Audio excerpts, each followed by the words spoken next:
Meus queridos irmãos, a graça e a paz do Senhor a todos.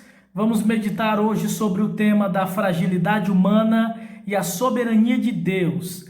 Vamos abrir a palavra do Senhor, meus irmãos, na carta de Tiago, no capítulo 4, no versículo 13, e tirar algumas lições para as nossas vidas.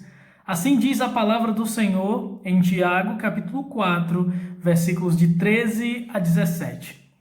Atendei agora vós que dizeis, hoje ou amanhã iremos para a cidade tal, e lá passaremos um ano e negociaremos e teremos lucro.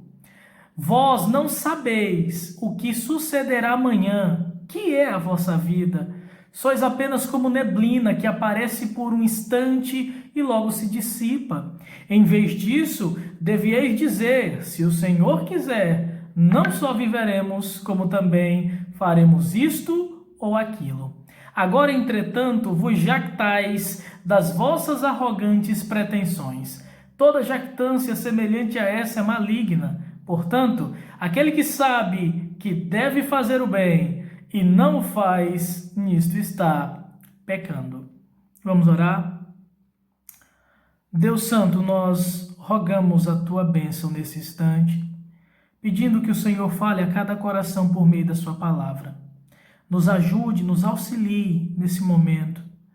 Ajuda cada pessoa a tomar para si a porção da tua palavra e ajudá-la, Pai, também nos seus conflitos diários. Que a palavra seja um guia para que todos nós venhamos a descansar em Ti, confiar em Ti e ter o Senhor como nosso bom pastor. Nos ajuda, Deus, nesse momento, desvenda os nossos olhos para que possamos contemplar as maravilhas da Tua lei. É o que te pedimos em nome de Jesus. Amém. Meus irmãos, os homens costumam traçar planos e arquitetar grandes projetos. Eles visualizam um futuro criado em suas próprias mentes e imaginam que farão tudo o que planejaram. Alcançarão todo o sucesso. Pensam que estão no total controle de suas vidas, da história, do tempo. Alguns usam até supostas revelações divinas. Foi o caso do candidato à presidência do Brasil, Cabo Daciolo, que profetizou em um programa de TV que seria eleito no primeiro turno. Outros não chegam nem sequer aos 30 anos de idade. A morte logo bate em suas portas e seus planos desmoronam como um castelo de areia. Pensando nisso, Tiago nos ensina sobre coisas importantes aqui, às quais devemos estar atentos para não sermos infiéis ao Senhor. Tiago mostra que o homem e seus planos são absolutamente frágeis, não importa a saúde, a estatura, a condição financeira, o que é verdade é que todos nós somos frágeis. E que quem sobrepuja é a soberania divina sobre os planos falíveis dos homens. Por isso, entendemos que o tema do texto trata sobre a fragilidade humana e a soberania de Deus. Tiago fala sobre isso em dois momentos. Esse texto tem pelo menos duas partes que eu quero compartilhar com os amados. O primeiro é a finitude dos homens e seus planos falíveis. O segundo é a supremacia da soberania de Deus sobre os homens e seus planos. Vamos então ao primeiro ponto, a finitude dos homens e seus planos falíveis. O texto diz: atendei agora vós que dizeis, hoje ou amanhã iremos para a cidade tal, e lá passaremos um ano e negociaremos e teremos lucros. Vós não sabeis o que sucederá amanhã, que é a vossa vida. Sois apenas como neblina, que aparece por um instante e logo se dissipa.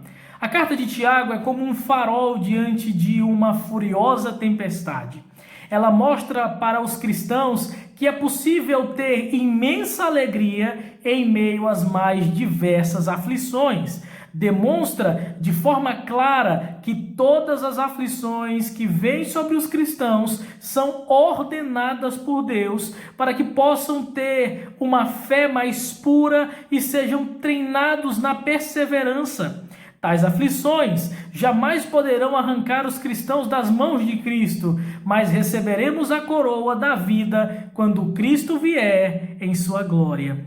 Tiago, ao desenvolver a sua carta, ensina como os cristãos devem viver, como devem agir em várias situações da vida e também como devem praticar tanto a fé como os relacionamentos uns para com os outros e principalmente como devem se relacionar com Deus. Nesta unidade da carta de Tiago, somos advertidos sobre coisas extremamente importantes, meus irmãos. Em primeiro lugar, ele nos mostra o quanto nós e nossos planos são frágeis. Tiago começa com um imperativo: atendei. A ideia aqui é que o assunto que ele tratará deve ser ouvido de imediato e suas lições colocadas em prática logo. Então, ouçamos com atenção aquilo que Deus tem para nos falar nessa noite.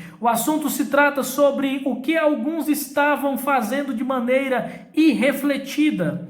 Tiago continua: vós que dizeis, hoje ou amanhã iremos para a cidade tal, e lá passaremos um ano, e negociaremos, e teremos lucro. Deixa-me fazer uma pergunta: você já planejou algo como estudar, arrumar um emprego, comprar uma casa ou ganhar muito dinheiro? Bom, aqui Tiago está corrigindo pessoas que traçaram planos financeiros e com isso teriam muito lucro. Hoje ou amanhã, diziam eles, faremos negócios que nos renderão muito lucro. Decidiam para qual cidade iriam, quanto tempo passariam, como fariam, todos os detalhes foram previamente pensados.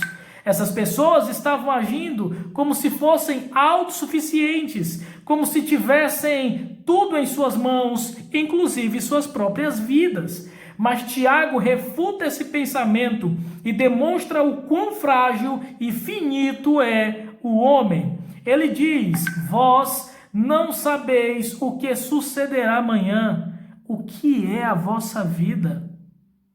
Sois apenas como neblina que aparece por um instante e logo se dissipa. A questão não é, irmãos, aqui que não podemos fazer planos. Pelo contrário, devemos sim planejar as coisas, claro.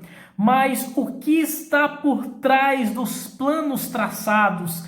Tiago está ensinando que os homens que planejam sobre obter grandes lucros e em quanto tempo farão, não sabem nem o que acontecerá no dia seguinte, quanto mais dizer, e lá passaremos o ano. O argumento de Tiago é que a nossa vida é tão frágil, tão finita, tão fraca, a parte de Deus, como uma neblina que desaparece em instantes. Para pessoas que têm essa fragilidade, é irracional tratar ou traçar qualquer plano sem levar Deus em consideração.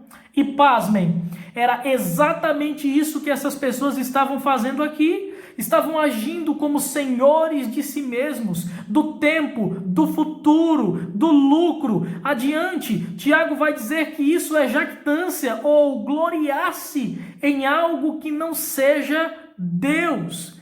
Você percebe o problema aqui, irmãos? Você percebe que tudo isso é uma maneira arrogante de viver? Nós vamos fazer. É a grande ideia do eu vou.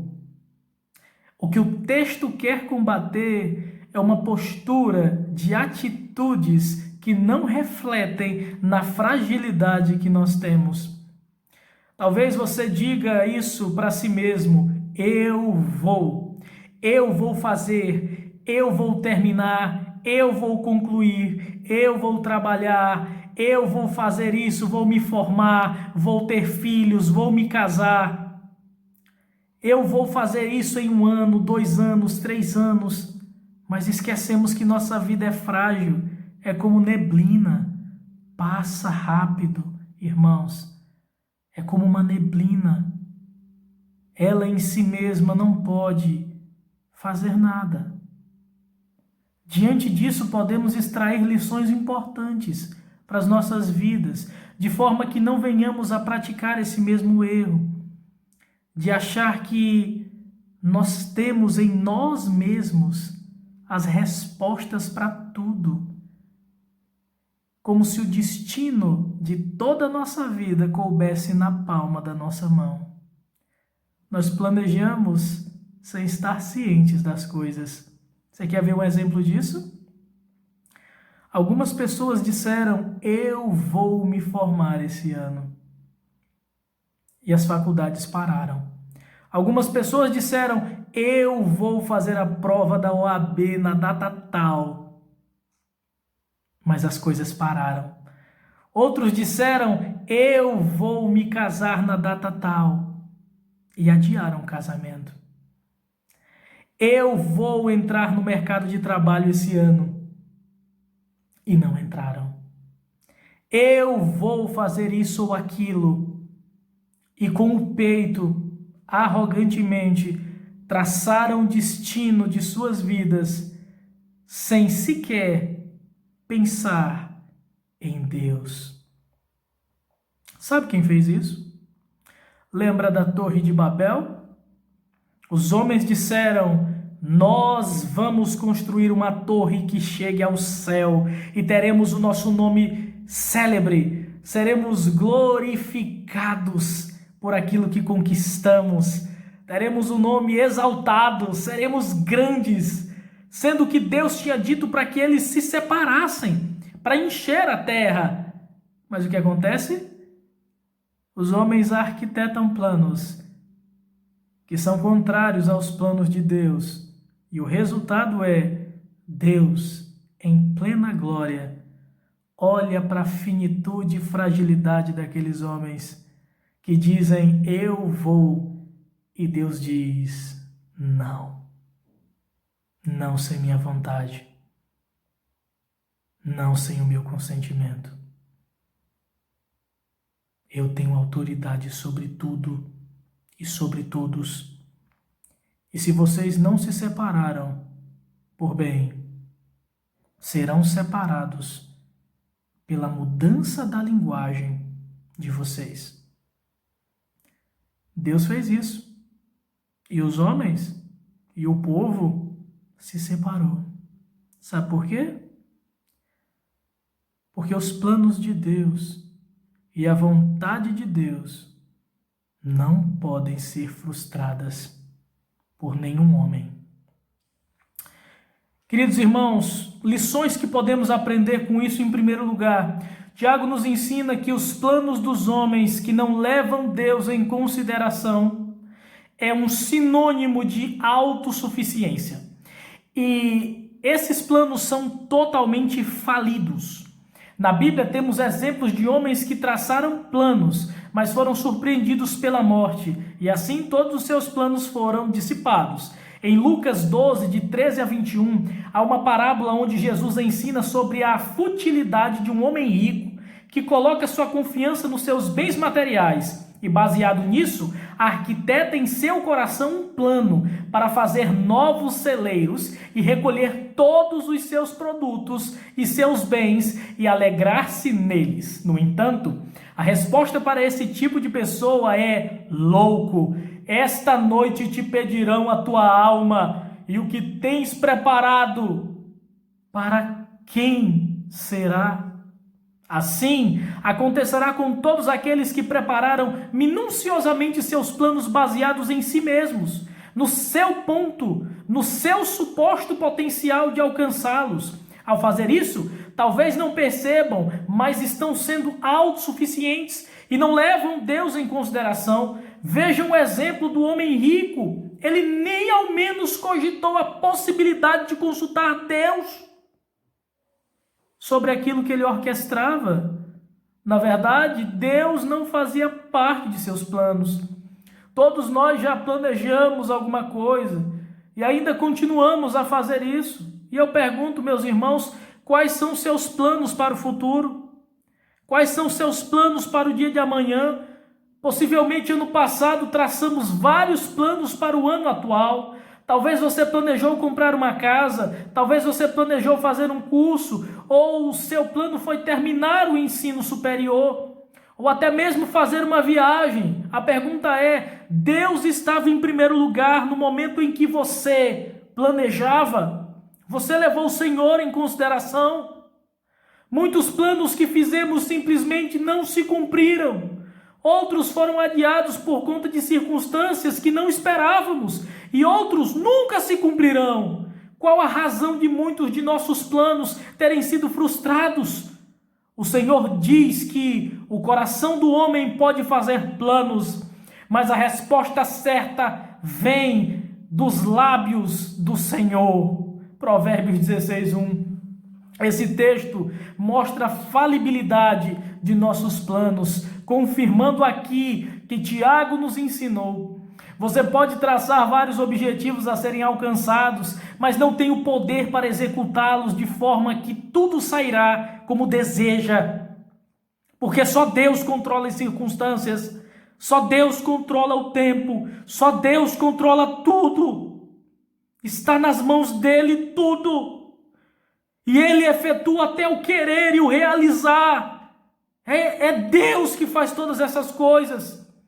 É possível que você tenha planejado sobre o que faria durante este ano, fez anotações em sua agenda, verificou os feriados, dividiu os meses do ano e detalhou sobre o que iria fazer e como faria. Tudo planejado com riqueza de detalhes, mas você nunca esperava que surgisse essa pandemia. Você nunca imaginou que o mundo passasse por esse momento desesperador. Você nunca imaginou que a quarentena fosse estabelecida e assim todo aquele macete estratégico que você montou fosse desmoronado. Sabe por que você não esperava isso? Porque não está em suas mãos o controle de tudo. Não está. Isso mostra que nossos planos são completamente falíveis. Não sabemos o que acontecerá daqui a 2 minutos. Não sabemos como será o dia de amanhã, o que ele trará e se estaremos vivos. Agir como se pudéssemos concretizar todos os nossos planos é autossuficiência, irmãos. É pensar que podemos nos manter vivos. É pensar que nós somos criador e não criatura. É pensar que nós somos senhores e não servos. É pensar que nós somos Deus e não o homem. Mas que a sua vontade, irmãos, mas que a vontade de Deus prevalecerá sempre. E ela é boa, ela é perfeita e ela é agradável. Glória a Deus. Nossos planos devem estar sob a vontade de Deus e não em conflito com ela. Talvez você seja um jovem cheio de saúde e pense que por isso terá uma longa vida e realizará todos os seus objetivos. No entanto, Deus pode tirar a sua saúde, frustrar os seus planos e levá-lo a ter uma vida completamente diferente de tudo que você imaginou. Se isso acontecer, qual será a sua reação? O jovem que ama ao Senhor e deposita sua fé nele se regozijará, porque apesar de aquilo que outrora arquitetou não ter sido concretizado, ele sabe que seria perdição viver longe do plano de Deus. Queridos irmãos, o nosso coração enganoso, desalinhado, longe de Deus, às vezes nos leva a querer distância maior ainda de Deus, porque as coisas não aconteceram como o nosso planejado. Quantas pessoas não deixaram o Senhor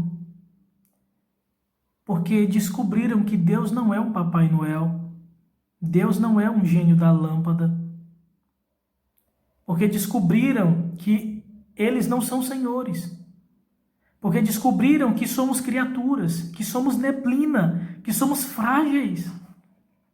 Nossos planos são falhos, nossos cálculos podem dar errado, a nossa equação pode ter sido mal montada.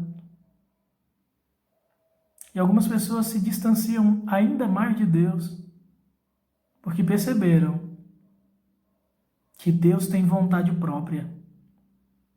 que Ele é Senhor e que é Ele que rege todos os acontecimentos. E você? Como está com Deus nesse momento? Percebendo que você é neblina e que Ele é soberano. Você está satisfeito no controle absoluto de Deus? Ou você acha que faria melhor? Ou você está frustrado porque Deus fez algo diferente daquilo que você planejou? Talvez você seja um adolescente e pense que tenha a vida inteira pela frente e planeje tudo, menos se dedicar em conhecer a Deus com mais profundidade. Talvez muitos sejam os seus planos, mas talvez nenhum deles esteja glorificar a Deus por meio de Cristo. Cuidado, sua vida está nas mãos de Deus, nas mãos do Criador. Você não tem o controle de nada. Você é neblina. Você está nas mãos de Deus, assim como eu. Seja um adolescente que tenha planos, mas esteja consciente de que Deus fará, que Deus dará a resposta final. A última palavra para a sua vida vem do Senhor Jesus Cristo. Dependa dele somente. Ame a Ele. Queira enaltecê-lo, glorifique a Deus, planeje estudar sobre Ele, sobre a Trindade, planeje fazer um curso teológico, planeje uma profissão com o fim de glorificá-lo, planeje seu casamento, sua gravidez, sua vida, planeje sim, mas não se esqueça de colocar Deus nisso, não se esqueça da permissão dEle, não se esqueça de dobrar o joelho. Deixe essa expressão eu vou de lado e passe a dizer se Deus quiser. Depende de ti, Senhor. Eu dependo de ti. Eu preciso de ti. Como a corça anseia por água, assim tenho sede. Como terra seca precisa da chuva, assim é minha alma, preciso de ti. Distante de ti, Senhor, não posso viver, não vale a pena existir. Escuta o meu clamor, pois o ar que eu respiro, até pelo ar que eu respiro, eu preciso de ti. Precisamos de ti, Senhor. Em todo o tempo, a cada momento, eu preciso de ti. Eu sou empresário e eu sei que é o Senhor que coloca os clientes em minha loja. Eu sou pai de família e eu sei que o sustento dela vem do Senhor. Talvez você seja mãe e sabe que os filhos são a herança do Senhor e é Deus quem os guarda, os protege. Eu não sei qual é a situação que você tem passado, mas eu garanto que a maior e melhor saída é perceber que somos falhos, vulneráveis, frágeis e que o nosso Deus é soberano. Ao invés de dizer eu vou, diga eu dependo de Deus. Eu preciso de Deus. Sem Ele, nada acontecerá. Louvado seja o nome do Senhor. Queridos irmãos, por haver uma pandemia causada por um vírus que tem matado tantas pessoas, você imagina que é o fim. Não adianta planejar nada, deve estar sem esperança, talvez com muito medo. E eu te pergunto, por que está assim? Por acaso, se não houvesse pandemia, você poderia executar os seus planos? E as milhares de enfermidades que existem no mundo? Meus irmãos, não estamos no controle das nossas vidas, do mundo, do tempo, da história, de nada. O nosso primeiro objetivo deve ser o céu, o reino de Deus. E em Cristo já temos essa herança. Portanto, confie no Senhor e não em si mesmo, porque nada podes acrescentar em tua vida o fato de se preocupar demais com as coisas terrenas. Em segundo lugar, aprendemos que a vida humana é tão passageira que se dissipa tão rápido como a neblina. Esse princípio é claramente visto nas palavras de Tiago ao dizer: que é a vossa vida? Que é a vossa vida? Sois apenas como neblina que aparece por instantes e logo se dissipa. Novamente, Tiago não está ensinando que devemos ter uma vida desorganizada, como se nada tivesse sentido. Ele não advoga que planejar seja errado, mas que o centro da vida cristã, que envolve seus projetos, é Deus. Alguns dos primeiros leitores de Tiago não estavam levando isso em consideração. Eles estavam fazendo grandes empreendimentos e a finitude de suas vidas mostrava que isso tudo, sem Deus, daria errado. Eles eram tão arrogantes e nisso se gloriavam, que agiam como se fossem Deus, como se pudessem se manter vivos para realizarem seus próprios empreendimentos. Você age assim? A juventude de uma pessoa pode enganá-la, a ponto de achar que viverá por muitos anos e alcançará todos os seus objetivos traçados. Não se engane, sua vida é como neblina. Já viram como a neblina se dissipa rapidamente? Então, irmãos, não deposite sua confiança na sua juventude, mas naquele que te dá o ar que agora você está respirando. O engano também atinge a adolescência. Nunca passa pela cabeça de um adolescente que a vida dele é tão frágil quanto a de uma pessoa que está nas últimas. Quantos adolescentes têm descido à sepultura? Quantos não têm chegado aos 20 anos? Sua vida é frágil como uma teia de aranha exposta às chamas de fogo. Não seja como um tolo que vive sem temer a Deus. Pelo contrário, se entregue nas mãos de Deus, de quem te dá a vida e a mantém. Veja o que o sábio Salomão escreveu: de tudo o que se tem ouvido, a suma é: teme a Deus e guarda os seus mandamentos, porque isto é o dever de todo homem. Eclesiastes 12:13. A saúde física atrelada ao vigor é outro instrumento de fácil engano para muitas pessoas. Não, eu tenho um sistema imunológico muito bom. Não é difícil alguns imaginarem que, por estarem cheios de saúde, tem nela a garantia de uma vida longa. Até supõem que pessoas mais velhas ou enfermas estão mais próximas da morte do que eles. Que engano fatal! Quantas vezes temos visto o oposto?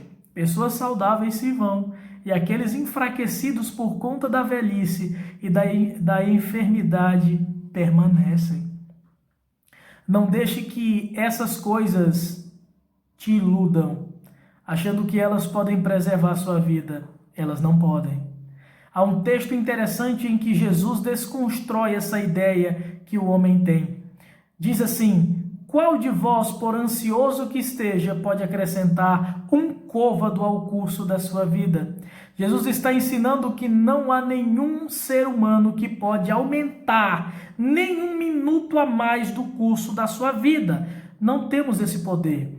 A esta altura, os idosos devem estar aflitos. Imaginam que porque já tenham atingido uma idade avançada, estão mais perto de morrer.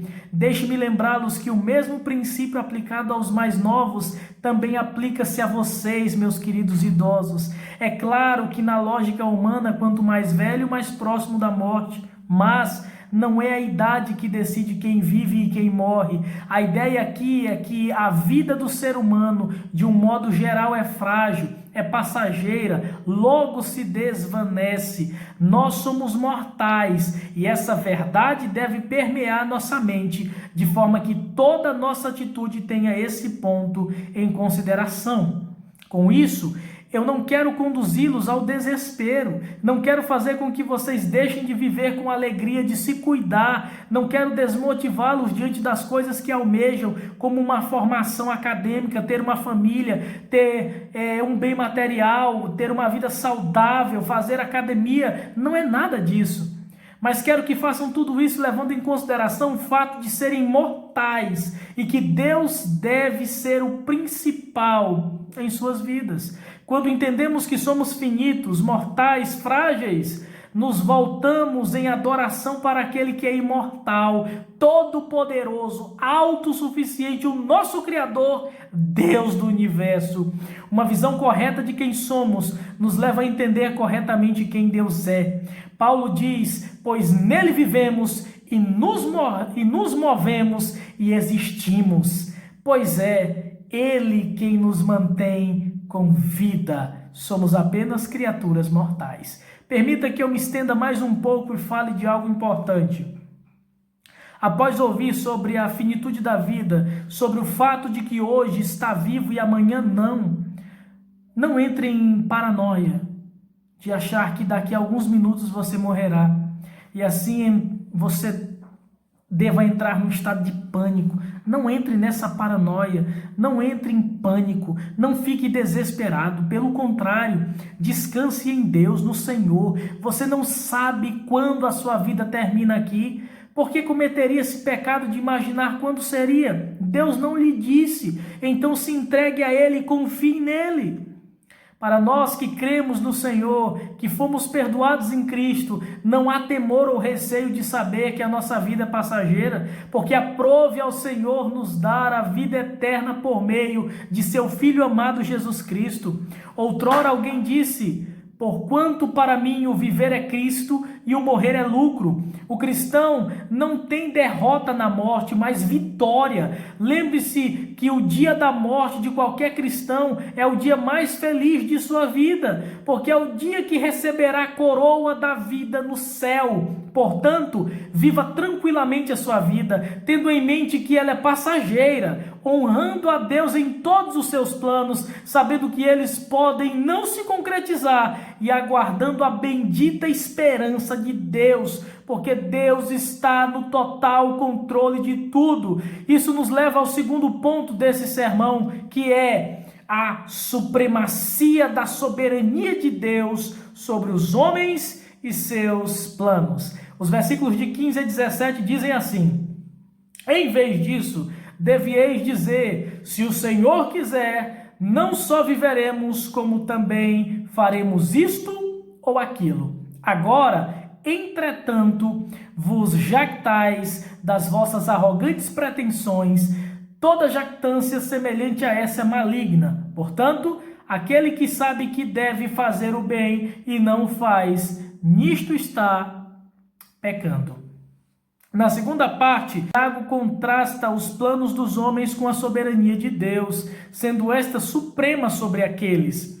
Ele passa a ensinar como, então, os cristãos devem planejar suas vidas, como devem organizar seus projetos de vida para alcançar o objetivo caso Deus queira.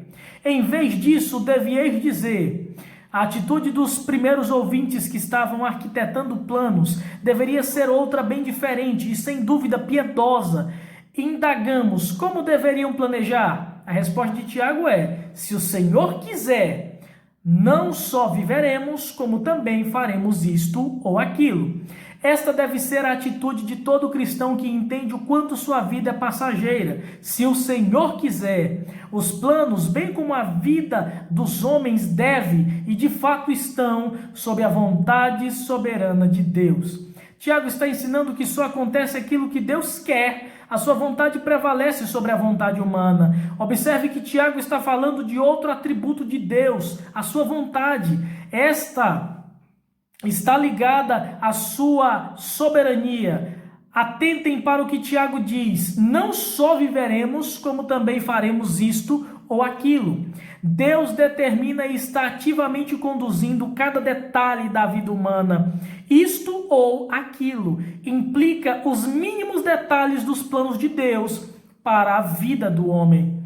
Pensar e agir diferente significa gloriar-se em si mesmo em detrimento da vontade de Deus. Isso fica evidente nos textos que finalizam a unidade desta carta, pois ele assevera que agora, entretanto, vos jactais das vossas arrogantes pretensões. Toda jactância semelhante a essa é maligna. Portanto, aquele que deve fazer o bem, que sabe que deve fazer o bem e não faz, nisso está pecando.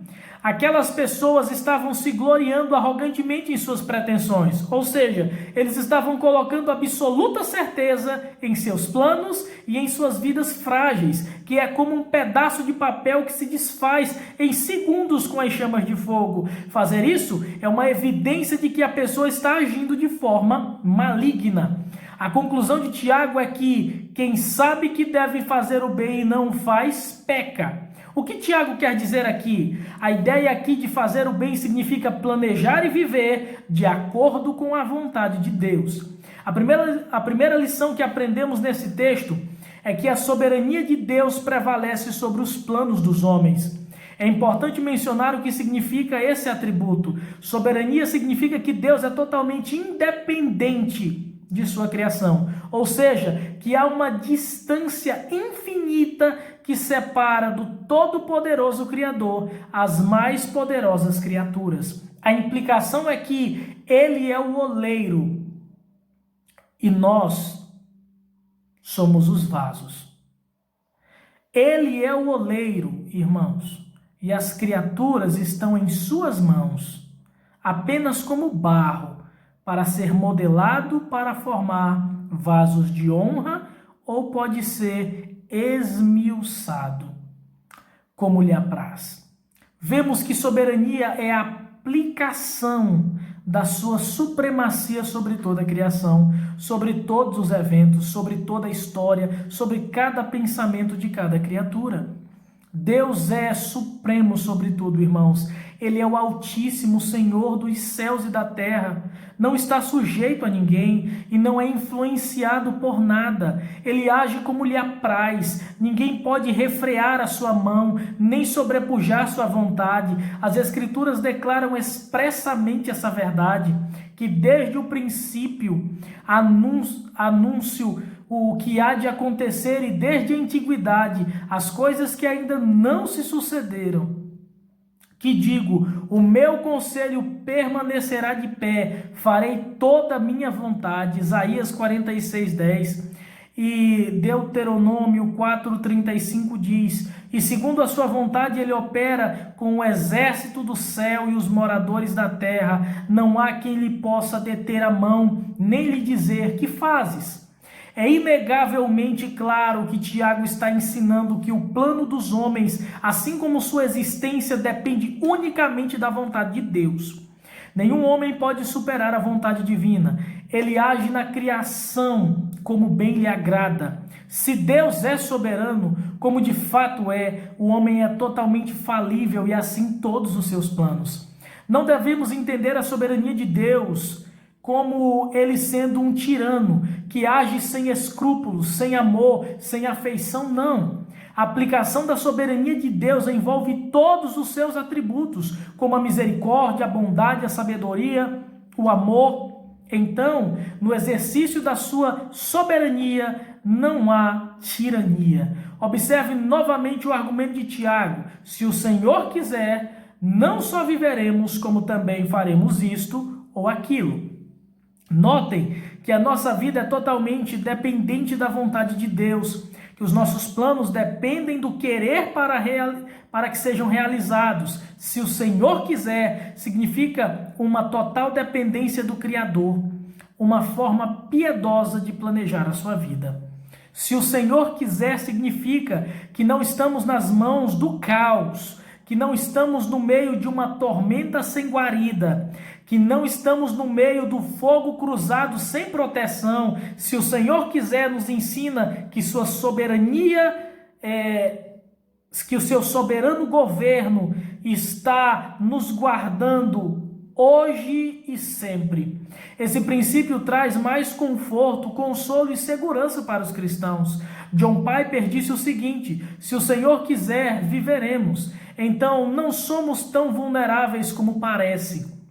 Nossa vida está nas mãos poderosas de Deus. Se Ele quiser, viveremos. Ou seja, irmãos, somos imortais até que se cumpra o propósito de Deus em nossas vidas. Nenhum adversário, nenhuma doença pode nos eliminar. Se Deus desejar que vivamos, nada pode ser mais seguro do que estar nas mãos protetoras do Senhor. Se Deus quiser, viveremos. Isso quer dizer que não é um vírus, que não é a pandemia, que não é qualquer outra coisa que você possa imaginar que vai tirar a sua vida, porque nós vivemos até o momento que Deus quiser. E isso é o maior conforto que podemos ter nesse momento. Nossas vidas estão em Deus. E se Deus quiser, viveremos. Nada pode ser mais seguro do que estar nas mãos protetoras de Deus. Em outro lugar, John Piper confessa onde está sua fortaleza. A rocha que eu permaneço e que quero que você permaneça é a rocha da ação de Deus no mundo agora e para sempre. Se Deus quiser, diz a Bíblia, viveremos. Mas envolvido que isso é impossível. Não apenas vivendo ou morrendo, você estará com Deus, mas também Deus decidirá se você viverá ou morrerá agora. Ele está mais envolvido que isso, irmãos. Se Deus quiser, faremos isto ou aquilo. Nada é excluído de isto ou aquilo. Ele está totalmente envolvido em nossas vidas, totalmente. Esta saúde ou aquela doença, este colapso econômico ou aquela recuperação, este respirar ou não, dependem de Deus. Saber dessas preciosas verdades nos traz um enorme consolo, nos leva a descansarmos na soberania absoluta de Deus. Você é imortal até que o propósito de Deus se cumpra. Nenhuma doença, nenhum acidente, nenhum tsunami, nenhuma pandemia pode tirar a nossa vida se Deus não quiser. O salmista diz: no teu livro foram escritos todos os meus dias, cada um deles escrito e determinado, quando nenhum deles havia ainda. Salmo 139, versículo 16, parte B. Sabe o que isso significa? Que absolutamente nada poderá pôr fim ao curso de sua vida sem que os seus dias se cumpram. Não há doença que pode tirar sua vida sem que você viva cada dia determinado por Deus. Nenhum perseguidor dos cristãos pode matá-lo se a vontade de Deus não quiser. Parece que nos momentos de grande aflição, a maioria dos cristãos costuma esquecer-se de quem governa o mundo, quem está sobre o controle de toda a criação e de toda a situação. Deixe-me fazer uma pergunta. Como estão reagindo diante da pandemia por conta do coronavírus? Há cristãos que entraram em um estado de desespero sem precedentes. Você se enquadra nessa situação? Muitos agem assim como se estivessem sem Deus, ou como se de alguma forma pensassem que estavam no controle de suas vidas. Talvez você planejou muitas coisas para este ano, mas o vírus foi um exterminador de seus objetivos. Você não percebeu ainda que Deus tem planos melhores que os seus.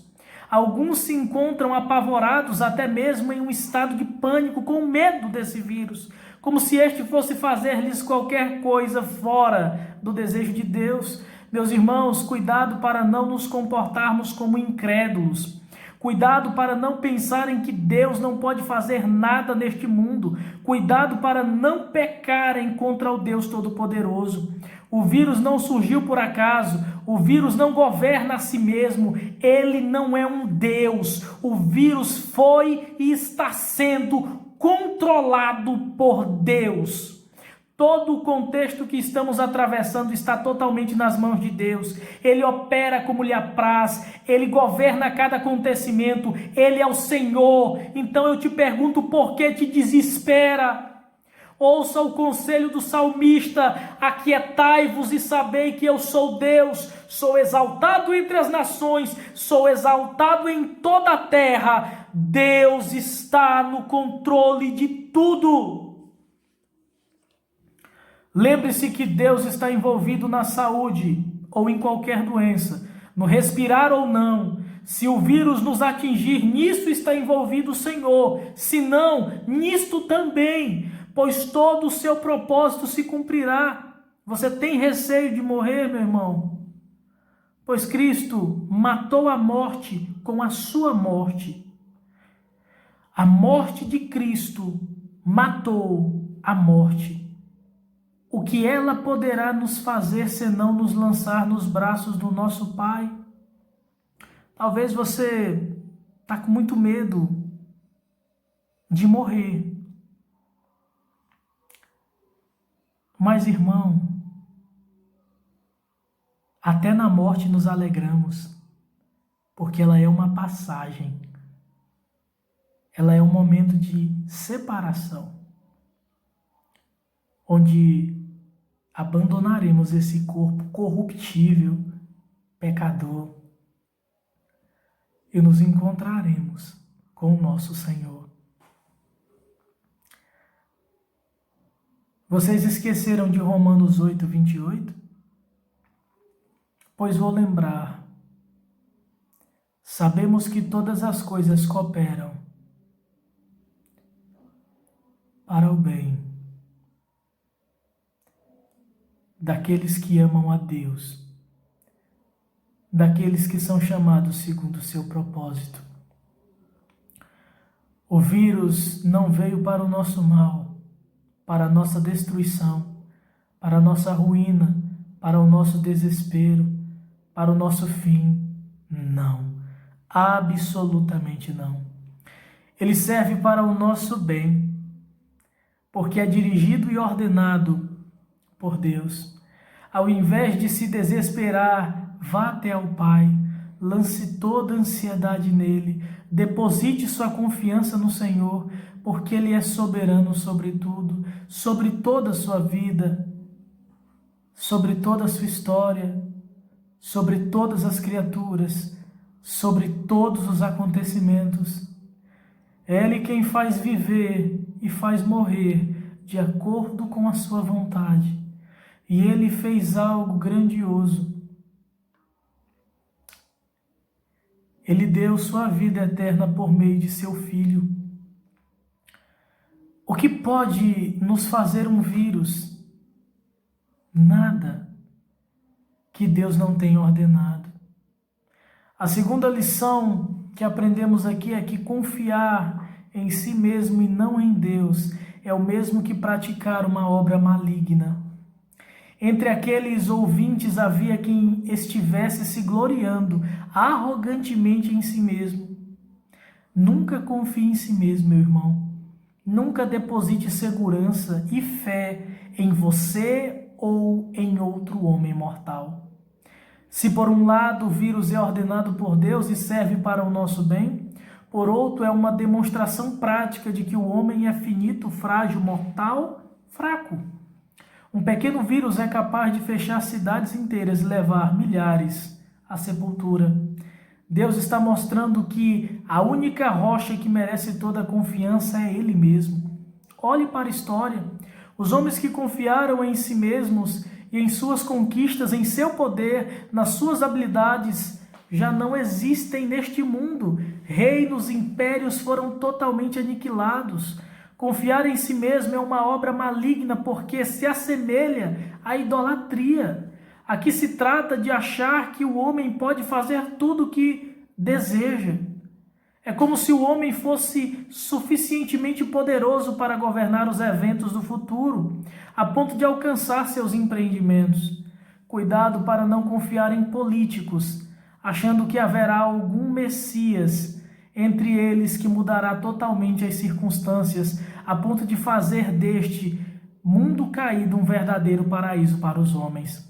Não coloque sua confiança na ciência, achando que os cientistas detêm todo o poder através do conhecimento sobre todos os acontecimentos. Veja, não estou dizendo que a ciência deve ser descartada, mas que ela não é soberana. Tenha em mente que é Deus quem dá inteligência aos cientistas e quem concede a eles a criação de vacinas e de muitas outras coisas. Apenas Deus é digno de toda a confiança, porque Ele governa tudo, irmãos, porque Ele é Deus. Portanto, devemos estar conscientes de que somos mortais, nossa vida é passageira, que Deus governa tudo, absolutamente tudo. Nossos planos, nossos empreendimentos devem descansar na vontade de Deus. Se o Senhor quiser, não só viveremos, como também faremos isto ou aquilo. Por isso, não confie em si mesmo, mas unicamente em Deus. Não tema doenças, pandemias, catástrofes, mortes, mas aquiete seu coração naquele que te deu a vida eterna. Querido irmão, eu espero que essa palavra tenha falado ao seu coração. Sabe, o maior exemplo de confiança que nós temos é o exemplo de Cristo Jesus. Ele foi enviado por Deus. Ele veio ao mundo. Ele veio realizar uma missão. A missão de nos salvar dos nossos delitos e pecados. Jesus passou por várias situações aqui. Perseguição. Ele foi duramente perseguido pelos principais líderes religiosos. Ele enfrentou a incredulidade, inclusive dos seus discípulos, a traição de Judas. E quando ele estava lá no Getsêmani, quando se aproximava o momento do seu martírio, o momento de beber o cálice da ira de Deus, o momento de ser morto, ele recorreu ao Pai, dizendo: Abba, Pai, se possível, passa-me esse cálice. Todavia, não seja o que eu quero, mas que seja a tua vontade, meu Pai. Seja o que o Senhor quiser. Aprendemos, irmãos, aqui a mudar a nossa postura, a entender que somos neblina, frágeis, dependentes. Lembremos do discurso de Jesus: bem-aventurados os humildes de coração. Humilde ali é o indigente, aquele que é incapaz de suprir suas próprias necessidades. Aprendamos a perceber que somos neblina e que Deus é Senhor. Aprendamos a colocar a nossa vida baseada na premissa: se Deus quiser. Que Deus te abençoe em nome de Jesus. Vamos orar? Deus Santo, nós glorificamos o Teu nome e Te bendizemos. Tu és o nosso Deus e nós somos o Teu povo. Estamos aqui, Deus, rogando, Te pedindo misericórdia sobre toda essa situação que cerca o país e o mundo. E Te dizemos, Pai, se Tu quiseres, se essa for a Tua vontade,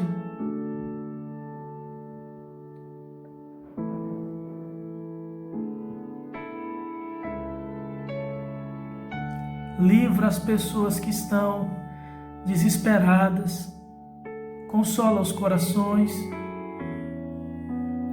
nos livra desse vírus. Isso é o que nós queremos. Mas nesse momento nós suplicamos: se Tu quiseres, nos livre.